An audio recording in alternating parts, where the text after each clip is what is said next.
CM KCR కుట్ర రాజకీయాలు చేస్తున్నారని అన్నారు టీడీపీ నేత గాలి ముద్దుకృష్ణమనాయుడు. తమ పార్టీ ఎమ్మెల్యేలను టీఆర్ఎస్లో చేర్చుకోవడం దారుణమని అన్నారు. టీడీపీ నుంచి ఎమ్మెల్యేగా గెలుపొందిన తలసాని కేసీఆర్ ప్రభుత్వంలో మంత్రిగా కొనసాగటం ఎంతవరకు కరెక్ట్ అని ప్రశ్నించారు. మరోవైపు గవర్నర్పై ఫైర్ అయ్యారు మాజీ ఎమ్మెల్సీ నన్నపనేని రాజకుమారి.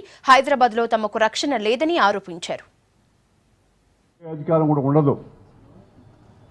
ఎన్నికలు డిక్లేర్ అయితే ఇండిపెండెంట్గా ఉండాలి. ఏవన్ ఏసీబీ డైరెక్టర్ కూడా ఒకవేళ ఎవరన్నా డబ్బులు ఇచ్చారు, ఓటుకి నోట్లు ఇచ్చారని చెప్పనుకుంటే ఆ డబ్బులు పట్టుకున్నప్పుడు ఎలక్షన్ కమిషన్కి రిపోర్ట్ చేయాలి, కానీ ముఖ్యమంత్రికి పోయి రిపోర్ట్ చేయకూడదు. ఎలక్షన్ రూల్స్ చేసి లైక్ దట్. ఈరోజు ఎమ్మెల్సీ ఎన్నికలు డిక్లేర్ అయినాయి. అసెంబ్లీ నుంచి ఎన్నికల కోడ్ ప్రారంభమైంది. అక్కడ ఎమ్మెల్యేలు ఓటుకి నోట్ అని చెప్పిన అంశం వీళ్ళు ఏసీబీ వాళ్ళు ఆ యొక్క స్టింగ్ ఆపరేషన్ కానీ ట్రాప్ కానీ చేశామని చెప్పని అంటున్నారు. అందులో మేము వాయిస్ రికార్డ్ చేశామని చెప్పంటున్నారు.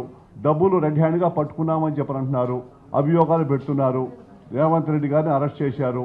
అదేవిధంగా సండ్ర వీరయ్యకి, వేం నరేంద్రకి నోటీసులు ఇచ్చారు. ముఖ్యమంత్రి గారు కూడా, ఏపీ ముఖ్యమంత్రి గారు కూడా నోటీసులు ఇస్తామని చెప్పని ఆ టీవీలో స్క్రోలింగ్లో పెడుతున్నారు. ఏసీబీ వాళ్ళు చంద్రబాబు నాయుడు వాయిస్ అని చెప్పని ఏదైతే వాళ్ళు ఇచ్చారో అది చంద్రశేఖరరావుకు ఇస్తే ఆయన టీవీ ఛానళ్ళకి ఇస్తాడు. ఆయన దాంట్లో ప్లే చేయిస్తాడు. అంటే ఎలక్షన్ విషయంలో ముఖ్యమంత్రి జీరో. ముఖ్యమంత్రికి ఏ అధికారాలు ఉండవు. ఇప్పుడు ఎన్నికలు జరుగుతున్న సందర్భంగా, ఎన్నికలు ఇంకా ముగిక ముందే జరుగుతున్న సందర్భంగా ఎన్నికల కమిషన్ చర్య తీసుకోవాల్సింది ఏసీబీ వచ్చి ఎంటర్ అవడానికి కారణం ఏంటి అంటే, ఖచ్చితంగా గవర్నర్ గారి సహకారం ఉంది, ముఖ్యమంత్రి గారు సహకారం ఉంది. ముఖ్యమంత్రి గారికి చట్టం తెలియదా? గవర్నర్ గారికి చట్టం తెలియదా?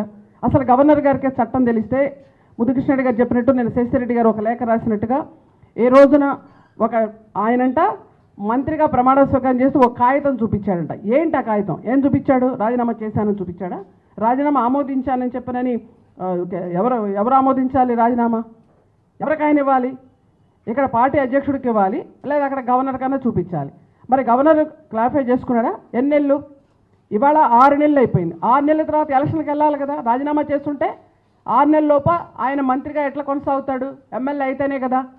కాబట్టి ఎమ్మెల్యే కాకుండా మంత్రిగా ఎలా కొనసాగుతున్నాడు? గవర్నర్ ఎలా ఊరుకుంటున్నాడు?